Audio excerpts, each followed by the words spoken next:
Nakakaiyak, nakakakilig, nakakatawa, nakaka-inlove. Dear MOR.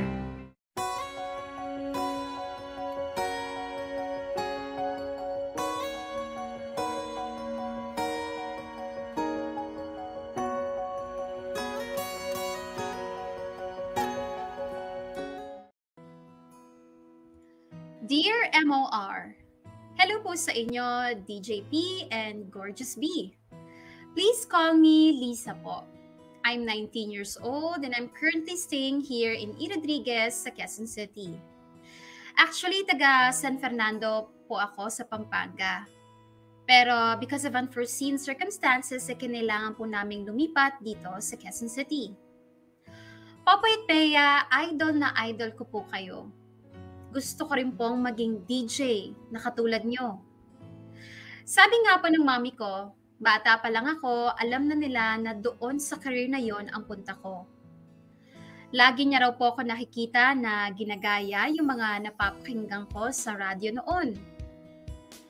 Noong nakwento nga po sa akin nila mami ito, nag-decide talaga ako na media ang path ko later in life.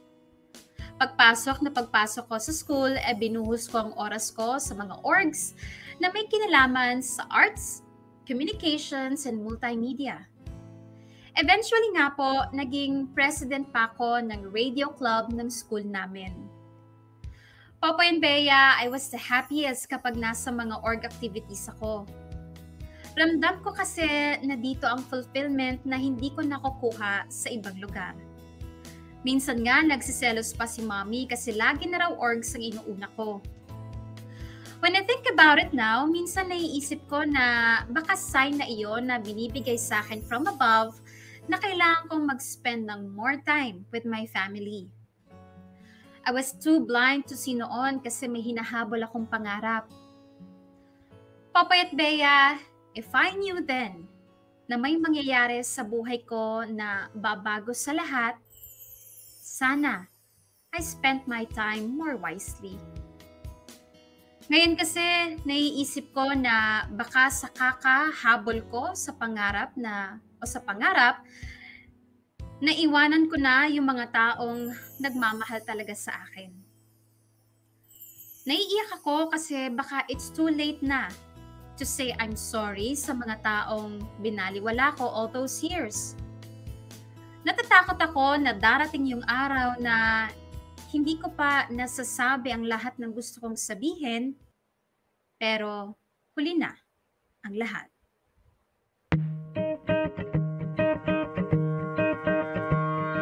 Some days I still wake up with my chest feeling tight.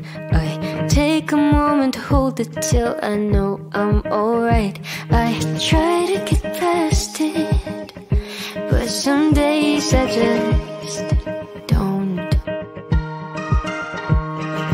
Close my eyes, remember what I think I know best. There's 3 things in this room that I could feel with my hands. 6 years in the making, and it creeps up on me still. But something's different this time. Let the wave wash over me, but it don't crash as much as it used to. What did I do? I'm looking back at the years that I've spent, thinking I wasn't getting better, but then I remember where my feet are, much farther than I could have imagined. If I could go back in time just to see, I'd hold her close, a little version of me. Tell her it's just temporary, not sure all she's gonna do anymore. Take it from me, 'cause I've been there before. Someday you'll wake up without a thing that you know. A spiral way too deep to get yourself out all alone. But look around, there are people who'd be sad to see you go. They do anything they could to bring the light to get you home. Then something's different this time. I look up at the sky and realize my trouble's smaller than they used to. What did I do? I'm looking back at the years that I've spent, thinking I wasn't getting better, but then I remember where my feet are, much farther than I could have imagined. If I could go back in time just to see, I'd hold her close, a little version of me. Tell her it's just temporary, not show her all she's gonna do anymore. Take it from me, I know you've heard it all before. The words sound empty at this point. It feels as if there's nothing you can do to change things. And I'm not saying that it's easy, but if it's anything, this is what I wish that I could tell me. I'm looking back at the years we went through, and all the ways you learned and how much you grew. And I don't know how I did it, but I hope you know I'm here because of you. If I could go back in time just to see, I'd hold her close, a little version of me. Tell her thank you for the patience, the gentleness and love she gave, and more. I'll pay it forward to the me I was before.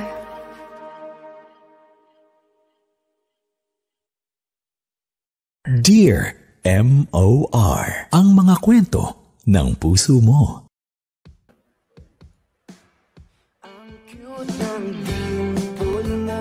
Mga kapamilya, oras na natin 15 minutes makalipas ang alauna ng hapon. Yan na nga po ang first part pa lamang ng kwento ng ating letter sender na si Lisa, na sabihin na natin napaka-proactive kaya sa kanya mga activities, ang dami mga org na mga sinalihan at siya pa nga yung nangunguna. Ikaw, kumusta ka ba? Marami ka rin bang aktibidades, kapamilya, sa labas ng tahanan at kinukulang sa loob naman nito? May mga ganyan kasi, Bea, napaka-proactive. Sige, punta doon. Merong mga lakad, merong activities sa tropa, merong activities sa school, merong ganyan. Pero pagdating sa bahay, para matutulog na lang, maliligo. Minsan di na nga naliligo. Hindi kasi, alam mo, may mga parents kasi na ine-encourage na gusto nilang ganyan. Yung mga lalong-lalo na nga sa college, no, Popoy, no? Kasi parang di ba, pagka-college ka, pag may mga orgs ka, o kaya pag super active ka sa iba't ibang mga parang it's also your way of building your connections for future kapag ikaw ay maghahanap na ng trabaho. Kasi syempre dun sa mga orgs na yan, hindi lang naman mga estudyante, hindi lang naman kayo yan. Meron kayong mga iimbitahan minsan ng mga speaker, meron kayong i-guide kayo ng mga professor nyo, iba't ibang mga professor, mga teacher, and whatnot. And may mga, ako para sa akin, natutuwa ako para dito kay Lisa na bata pa lang siya, active na siya, lalo na dun sa bagay na may kinalaman sa passion niya, dun sa gusto niya nga kunin, di ba? Kasi maging DJ, maging broadcaster. Kaya alam mo yun, ako natutuwa ako dyan sa ginagawa ni Lisa. Go girl!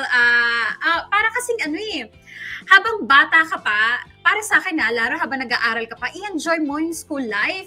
You do whatever you can to gain experience, to gain friends. Alam mo talagang mag-enjoy kasi wala naman siya ginagawang masama, Popoy, di ba? Puro school-related yung ginagawa niya. Hindi naman siya extra naman sa pagkatapos ng klase, okay guys, punta tayo ng mall, mag-arcade tayo, magpalamig tayo. Yun, Bea, ang ino-organize. Yun ang ino-organize. Bea, Popoy, kayo ngayon na mag-chip in para sa pamasahin natin. Tapos, okay, ganito, may video session tayo ha, tapos manonood tayo ng sine guys ha, yung mga ganyan. Kaya ako saludo ako kay Lisa na talagang hindi niya inisip yung mamasyal, lakbol o kaya yung literal na mag-travel, di ba? Aminin natin, Popoy, hindi ko naabutan yan sa panahon ko na, alam mo yun, Hindi ko rin naabutan yan. Nag-out of town? Nakakapag out of town, nakakapag surfing, ganyan-ganyan. Sa panahon natin, mahirap magpaalam, pero eto naman si Lisa. Na, wala ka naman masyadong pupuntahan nun. Meron, pero medyo kailangan mo talaga ng pera nun. Oo, di ba? Yan nga si Lisa dyan sa generation niya, imbis na yung mga Instagrammable activities yung gagawin, eto nga, school activities. Kaya ako wala akong nakikitang problema. Pero when it comes to family, depende siguro po no, sa parents, no? Depende sa bringing. Kasi may mga parents na gusto nila ng ganyan. Yung nanay ko, gusto ganyan ang gawin ko. Ako lang tumawi na ako. Tinatawan na ako. May mga magulang naman kasi na katulad nga ng nanay mo. Hindi anak, baka may activity pa dyan sa school, dyan ka lang. Ayaw kita makasama dito. Tinataboy ka muna, no? Hindi, pero alam mo, no? Totoo yun, nasa upbringing yan, nasa orientation yan sa mga bata, di ba? Maganda yun, nag-gain ka ng experience, you gain friends, you gain knowledge, di ba? Outside of what you're supposed to, di ba? Doon sa, ano natin, tsaka, magandang exposure yan. Okay, yung sumasali sa mga organization sa school outside yung sa classroom nyo lang kasi para sa mga estudyante, mga nakikinig sa atin, natututo kayo makipag-communicate sa iba't ibang klase ng mga tao. 'Di ba natututo kayo kasi diyan most probably iba rin yung teacher advisor ninyo, 'di ba? Doon sa classroom advisor ninyo. Diba? O halimbawa, sumali ka sa music group, diba? Iba yung magiging ano niyo diyan, isa sa mga teachers ninyo pero iba doon sa advisor mo. Diba? So may iba rin, meron kang tsaka yung connection nga. Oo, yung connection na sinasabi natin na hindi naman yung puro pang gagamitin lang natin pag-uungot at medyo tagilid ako sa grade ni ma'am. Ni ano ma'am. Hindi naman ganoon. Hindi yung ganoon ha. Pero yung sinasabi ko, yung natututo tayong makipag-communicate sa iba't ibang mga level. Yung hindi lang basta estudyante, di ba? Sa iba't ibang mga teachers, ganyan, natututo tayo. Kasi magagamit niyo talaga yan pagkarating sa, sa professional life. Di ba? Pagkatapos ng eskwelahan. Pero Bea, hindi rin naman kasi maganda. Di ba? Kahit ano na sumusobra. Diba, hindi rin makakaganda, lalo na kung maganda ang relasyon mo nga sa labas ng bahay ninyo, wala ka namang ginagawa masama, pero kinukulang ka ng communication sa loob mismo ng inyong tahanan. Yun, diba? Kasi yun yung parang nabanggit sa atin ni Lisa. Yan, natatakot ako na baka dumating yung araw, hindi ko pa nasabi ang lahat ng gusto kong sabihin, pero huli na ang lahat. Medyo lang tayo, no? Parang, ba't na mo mahuhuli pa ang lahat? Sabi mo, 19 years old ka. Di ba, you're much too young para isipin na mahuhuli ang lahat. Napaka-busy mo lang naman sa school, sa mga gawain, sa mga org na sinalihan mo. So, di ba, bakit may ganung klase ng statement? Kasi, I don't know. Ito ang keyword po, sabi niya, may mangyayari sa buhay ko na babago sa lahat.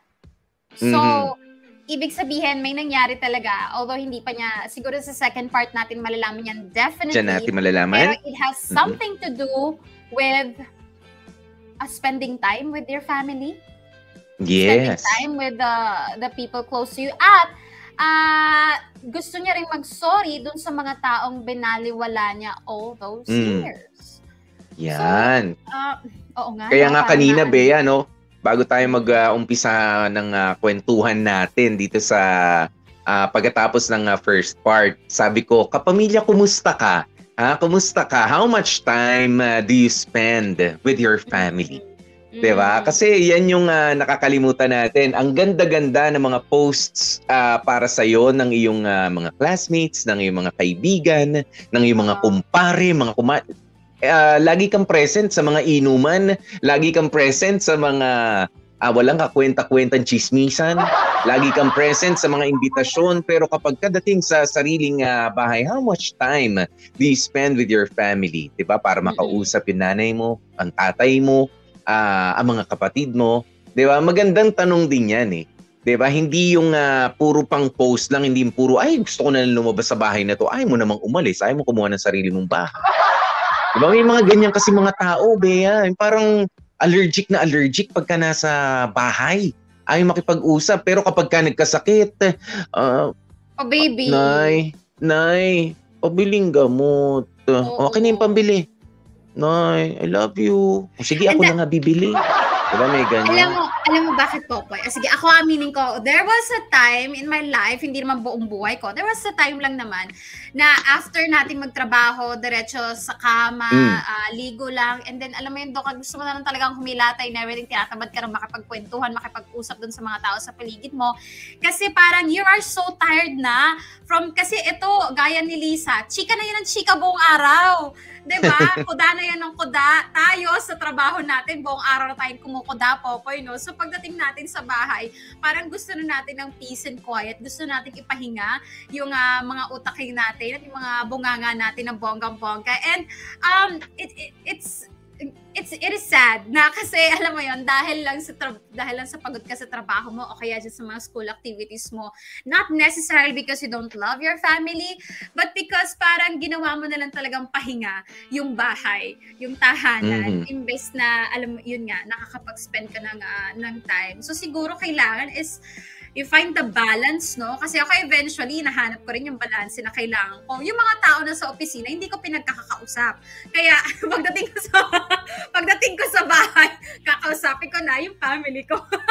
Yun, ganon. Charot lang, naman.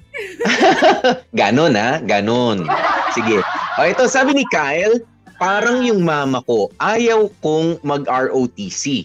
Pero pinagpipilitan niya para daw may disiplina ako. Noong una, mahirap pero na-enjoy ko naman habang tumatagal. 2008 noon. O yan, sabi niya, Kyle. Naku, kasagsagan nga ng ROTC ng mga panahon na yun, no? Ngayon ba? Alam mo, optional yan nun. Optional yan nun. O kasi alam ko nung pumasok ako, yun yung ginawang optional. May NSTP, kung maalala ninyo. Diba? National Service Training Program. Yan. At pwede ka rin naman mag-ROTC kung gusto mo. May mga ganun yan. Si Maria Angela, sabi niya, relate po ako sa sender. Ako rin, iba yung joy na nakikita ko sa mga orgs. Pero, ako sa college publication naman ako. Dating EIC. Iba kasi ang learning at fulfillment. Till now, dream ko mag-work sa MOR rin. Hello, Maria Angela. Sana hopefully very soon magka-trabaho tayo. Si Mary Fran sabi niya, I'm not that active nung college. Strict kasi yung kuya ko that time. But I had good grades naman. And I attended also in some activities. Pero hindi siya like super duper. Diba? Ang importante naman na enjoy nyo yung college. Yun naman, ako Popoy, yun yung... Hindi mo na ako nire-respeto, ha? Bira ka, Bea. Yung kasi, yung importante doon para sa akin, Popoy, no? Yung na-enjoy mo yung school life. Kasi yung iba, pag tinanong mo, kamusta ka rin nag-aaral? Alam mo yung sinusumpa nila. Kasi it's either ayaw nila talaga mag-aaral, tamad na tamad, or nabully, and whatnot. Kaya yun talaga yung parang wish ko sa mga kamarkada natin at yung mga nag-aaral pa ngayon, sana na-enjoy nila. Na pag binalik-balikan nila, yung college life nila, yung high school life nila, wala silang ibang masasabi, kundi puro tawa ng tawa, puro masasaya, alam mo yon. Ikaw ba, Bea, masaya ka rin kapag nasa orgs ka, ganyan? Alam mo, when it comes sa yung Popoy, no, it's always I have to think twice about your questions. Wait, pag ikaw talaga nagtanong, I can't always assume the normal type of questions. It's all, parang ang hirap. Ewan ko lang. Kasi naku, may mga kaklase ako nun ewan ko lang. Tuwan-tuwa sila. Sabi, ay, ang daming orgs! Sabing gano'n, ang dami-daming orgs na pwede nating i-explore at salihan. Ganyan.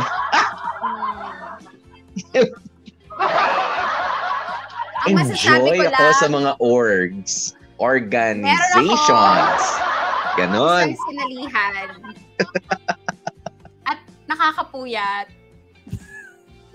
Ano yan? Sinalihan kong ano ka ba? Artistang artlet sa UST. At, wag ka, naging artistic director si Chipaps doon. Totoo, organization nyo, hindi yung mga underground organization mo, Popoy. Wag kang kumeme. Hindi katulad ng mga orgs na, orgs, ino-organize. Anyway, 128 na, Popoy. Ako talaga, napapaisip na ako kanina pa. Ano ba ang gusto sabihin sa atin ito ni Lisa? Bakit? Oo, Ba't para mahuhuli na ang lahat? You're 19 years old. You're not even 20. Diba? Bakit mahuhuli ang lahat? And it's like she wants to make up with a lot of people na take for granted niya. Ganun ba yun? Kaya I'm really curious. Kaya sige, malaman po natin yan. Dito sa second part ng ating kwento, tumawa tayo kanina. Sana magtuloy. Meron pa rin tawa hanggang sa huli ng ating kwento. Kasama nyo nga po kami. Ako po si DJ P, DJ Popoy. That's my Guapopoy. Gorgeous B. Bea po.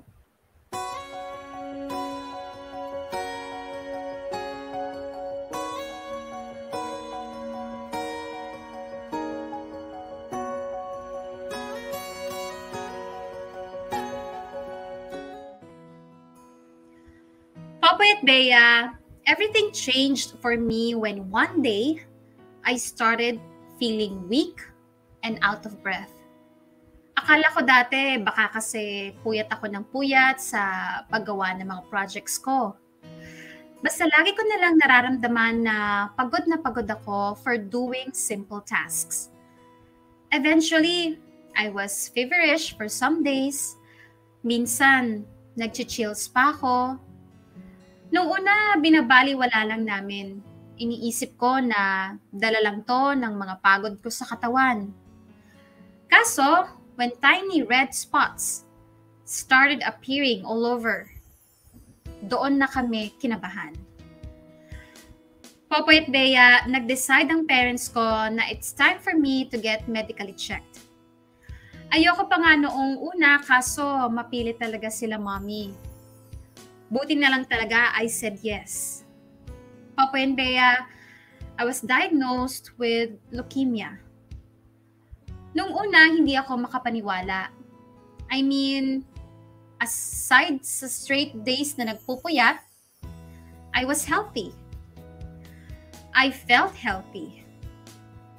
Nung sinabi nga ng doktor, bigla ko nakaramdam ng kaba sa puso ko. Never in my 19 years na I felt so helpless. After my diagnosis, my parents immediately brought me to a hospital dito nga sa Quezon City. May kakilala kasi sila mami doon, kaya doon kami dumiretso. Popoy at Bea, hindi siya naging madali. Pabalik-balik ako ng hospital to the point na I literally have to stay at the hospital for extended period. As the day passes, as the treatment runs its course, I felt weaker and weaker. I was about to lose hope when I somehow stumbled upon your program. I know hindi rin naging mabait sa inyo ang kapalaran, pero you fought hard. Every noon, nakikinig ako sa inyo. Natatawa ako sa mga maliliit na banat ni Popoy. Natutuwa ako sa mga cute looks ni Bea. I was happy kasi nahanap ko kayo. You made life a little bit easier for me. Popoy at Bea, I don't want to go. Dami ko pang gustong gawin. I don't want to go yet. Every time I see my parents, napapaisip ako. They are an emotional couple. Sobrang love nila ang mga anak nila. Hindi ko kayang ma-imagine ang mangyayari sa kanila, the amount of hurt and sadness they'll receive kapag nawala ako. Popoy at Bea, ayoko pa silang iwan. Kaso everyday para akong sinasampal ng katotohanan na baka ito, baka bukas wala na. Hindi ko kaya. Pero tulad nga ng sinabi ko kanina, lalaban pa rin ako. More than my wants and dreams, lalaban ako for my parents kasi mahal na mahal ko sila. Hanggang dito na lang muna siguro, Popoy at Bea. Hopefully, this letter finds you well. Makakaasa kayo na lalaban ako. Hindi pa, nawawalan ng pag-asa, Lisa.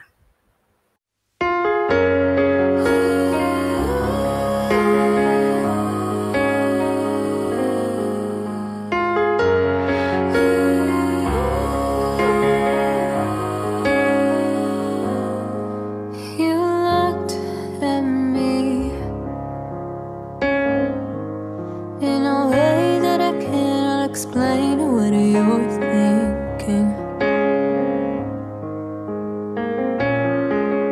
Or maybe I'm right. This is a day that I did not want to come, 'cause I fear it.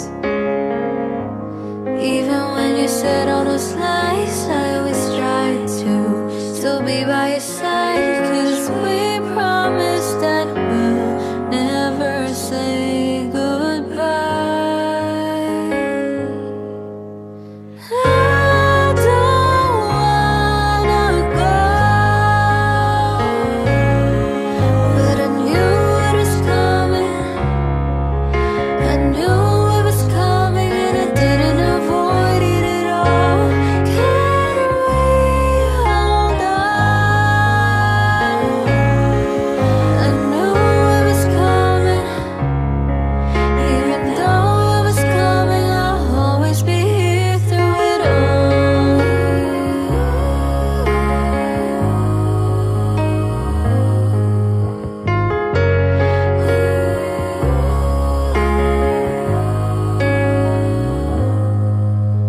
Deep down inside, can you just try to identify how you always felt about me and you? Did you see this coming too? I don't wanna go, but I knew it was coming. I knew it was coming, and I didn't avoid it at all. Can we hold on? I knew it was coming. Even though it was coming, I'll always be here through it all. Did you know it was coming?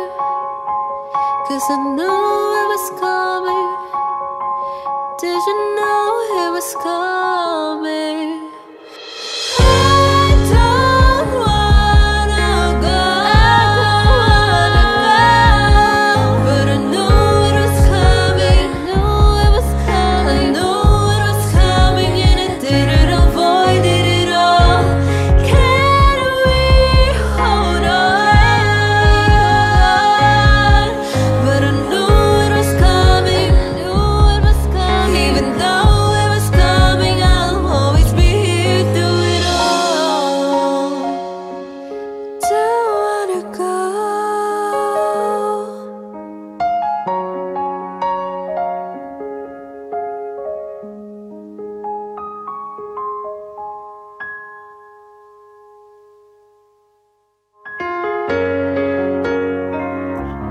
Hello, Popoy at Bea.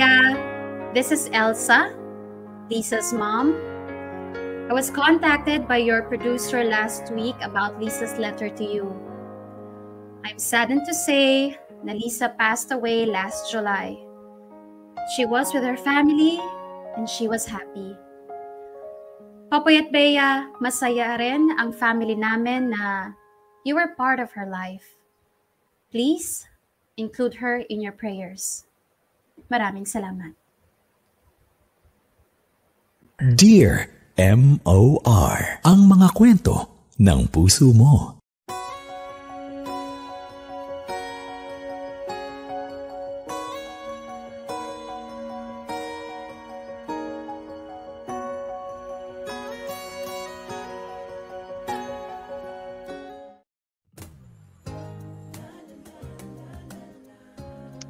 Mga kapamilya, oras na natin 37 minutes makalipas ang alauna ng hapon. Ayan na nga yung sinasabi ko, no? Sabi ko maganda ang kwento, 'di ba? Dahil mag-iiwan ito ng maraming aral para sa atin, 'di ba? Sinong magsasabi sa atin na sino magpapaalala sa iyo dahil sa kwento ng isang 19 years old na si Lisa magkakaroon ng mas matinding halaga. Yung tanong ko kanina na how much time do you spend with your family? 'Di ba? With your loved ones. 'Di ba? Dahil hindi po natin talaga masasabi no kung ano yung nandyan sa ating unahan, 'di ba? Sa ating kinabukasan. Gaano nga ba kahaba o kaikli ang ating buhay.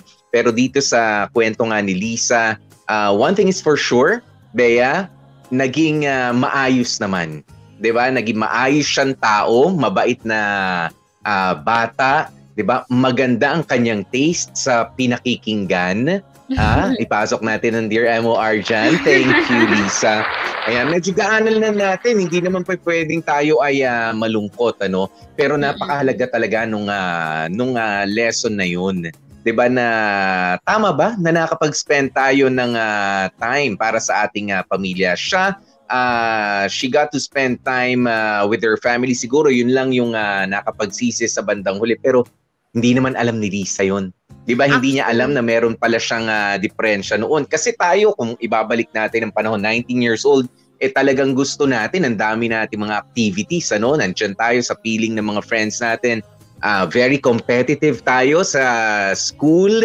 'Di ba? Sabi ko nga kanina, proactive ka talaga kasi eager ka na may matutunan, may malaman, dahil alam mo na pagka bumalik ka sa pamilya mo, naku, ang dami ko po natutunan, ang dami kong kayang gawin. Ito na yung mga baon ko para sa pangarap ko at magiging proud sila at sila rin naman na mag-e-enjoy ng dahil doon. Correct. Alam mo, Popoy, isa to sa mga, alam mo, tama nga yung sinabi mo, na hindi naman alam ni Lisa na mangyayari sa kanya yon. So we cannot blame her for enjoying her college life, doing everything na may kinalaman sa passion niya. Siguro ang palagi na lang natin isipin, mga kamarkada, no? Mahirap i-put into action, pero alam mo yung everyday gigising ka, you always have to assume na today could be your last, tomorrow could be your last, or you can if lucky, pwedeng may isang linggo ka pa para, alam mo yon, maiwasan natin yung maging tamad. Bukod dun sa literal na gusto mo lang nakatunganga, humilata, nanonood ng TV, kundi yung maging tamad na makipag-usap, makipagkwentuhan, lambingin, ipasyal, at bisitahin yung mga taong importante sa'yo.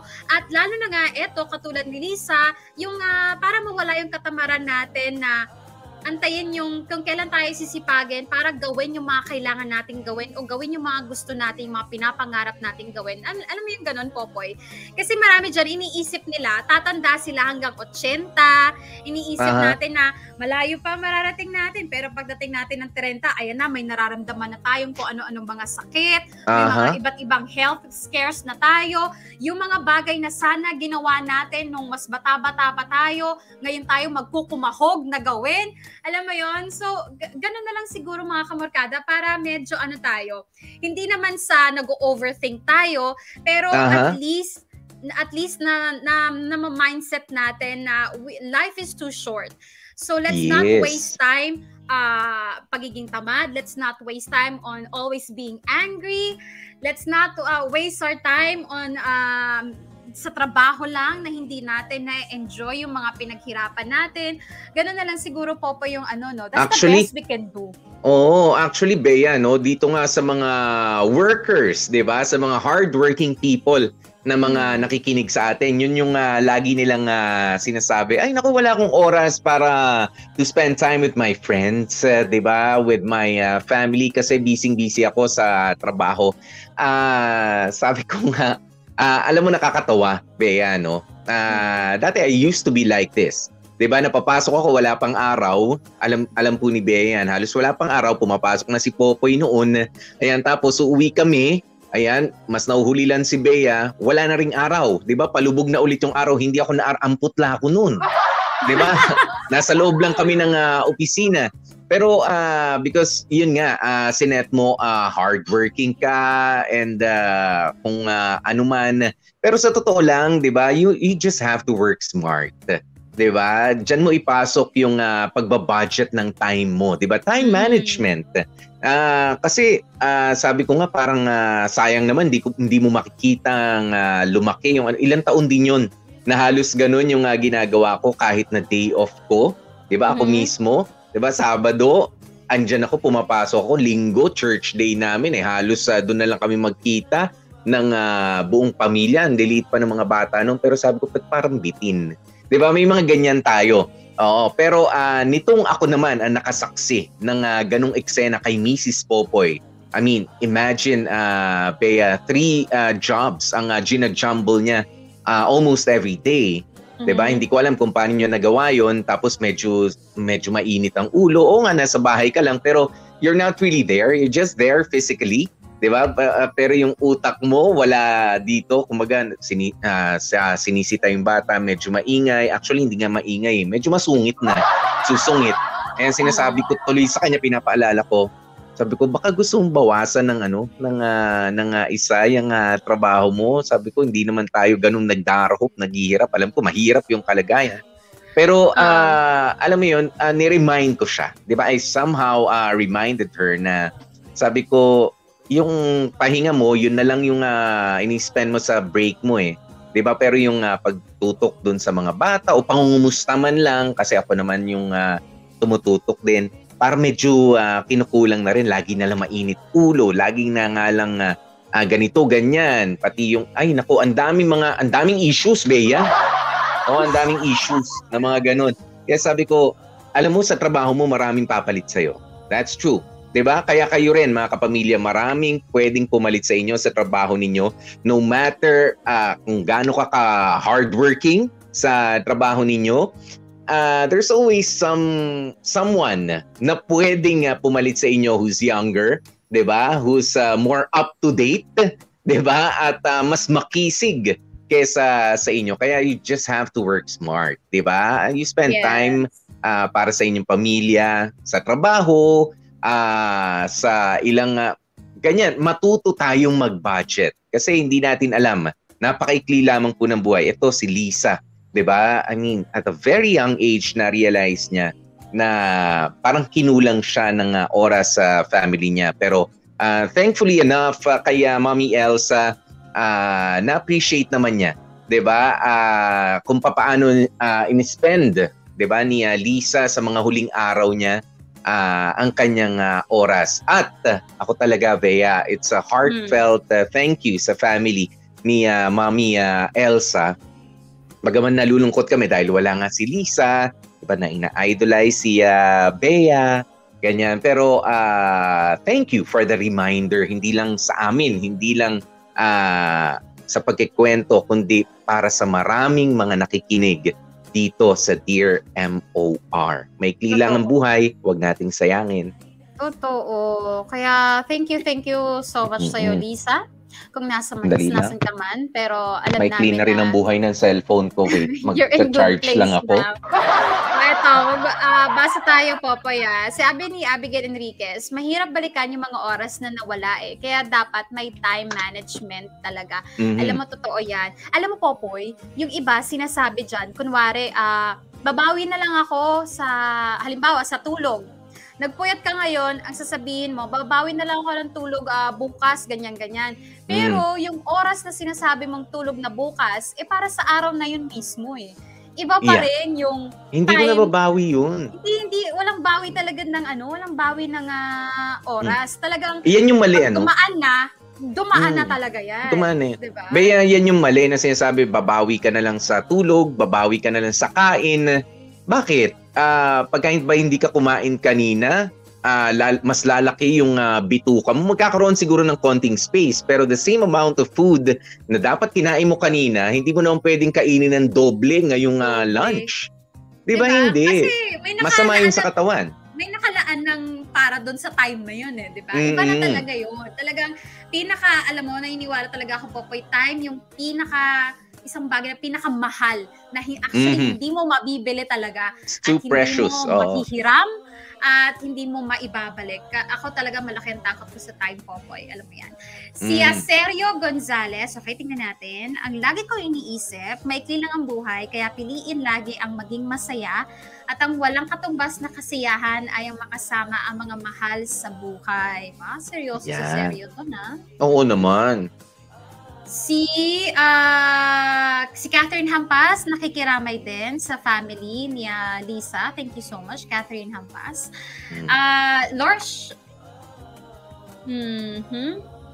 Ito, si Auntie.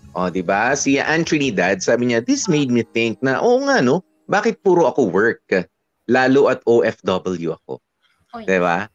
Isang simpleng tanong, 'di ba? Isang simpleng leksyon na magkakaroon ng malaking impact sa ating lahat. 'Di ba? Sa ating lahat. Tama ba ang paggamit natin sa ating maikling oras dito sa mundo? Swerte tayo, wala tayong sakit, wala pa tayong mga aksidente na kinabibilangan. Well, even that, Bea, hindi mo alam, wala ngang sakit pero hindi tayo pwede magpakasigurado. Mamaya, baka paghakbang mo lang paglabas ng bahay may aksidente. We may not know that. Diba? Hindi natin pwedeng malaman. If it's your time to go, it's your time to go. Diba? Walang, teka, konting time pa, 1 second pa, magte-text lang ako. Hindi pa pwedeng ganun. Hindi pa pwedeng ganun. Diba? Kaya dapat nagamit na natin. Okay?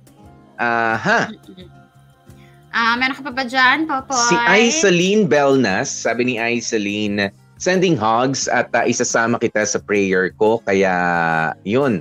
Dasal ka lang at magpakatatag para sa mga magulang mo. Yan yung kanina. Doon sa part na si Lisa pa. Ayan, pero I don't know, baka umiiyak na itong si Aisaline Belnas, doon sa nalaman niya na wala na si Lisa. Ayan, si Jaisa Dorosan, very timely. Long weekend is approaching. Let's spend time with our loved ones. Collect memories. Okay? Totoo. Jenny Parker, life is too short kaya hanggat nandyan pa ang mga magulang natin, mahalin at alagaan natin sila. Ako nagsisisi ako kasi hindi ko naalagaan ng tatay ko.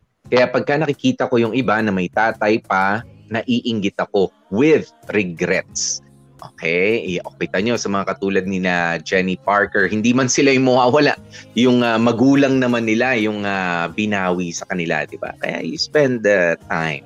At saka, ito mga kamarkada, isama na rin natin si Lord Sharpay, Popoy, dun sa inyong mga prayers. Kasi nga, itong si Lord nag-share na siya, hindi na rin siya makakagawa ng mga bagay na nagagawa niya dati kasi meron siyang epilepsy.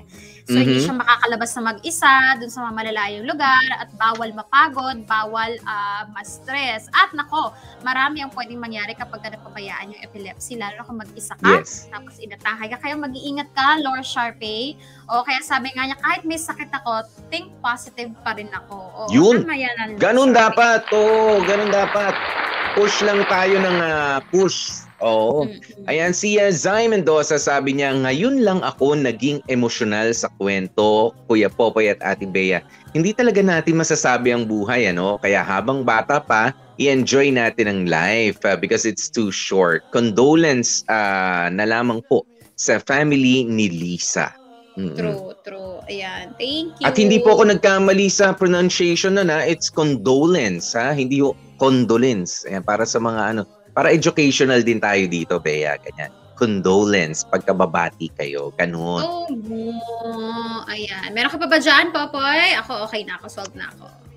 Ayan, ito na yata ang sagot sa mga hinihingi kong sign kay Lord kung need ko to spend my time with my family.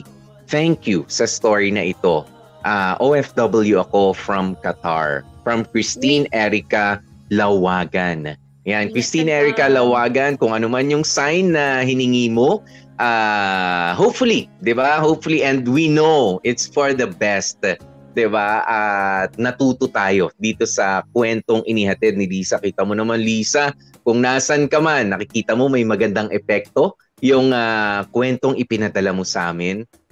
Bagaman kung titingnan nito ng iba, it's really unfortunate, Ayan, pero merong magandang leksyon itong iiwan sa mga nabubuhay pa 'di ba? Doon sa mga may pag-asa pa. Kaya thank you so very much, Lisa. Thank you. Thank you. Hashtag Dear MOR. Thank you. Yun. Kaya naman mga kapamilya, sa oras nating 8 minutes bago mag 2 p.m. Ganyan ho talaga ang panlasa dito sa Dear MOR. Hindi palagi matamis, hindi palagi namang inaalat, hindi naman din palaging masarap. Diba? Minsan kailangan natin ng pait, yan, para maging balanse ang buhay. Kaya naman, kailangan po kayo dito para maging balanse ang ating kwentuhan tuwing pananghalian. Ako po si DJ Popoy, that's Mike Popoy. At ako naman po, Gorgeous B, Bea po. Yun, at ang lagi natin paalaala ay stay safe, stay healthy, at kahit anong mangyari mga family, please, stay happy.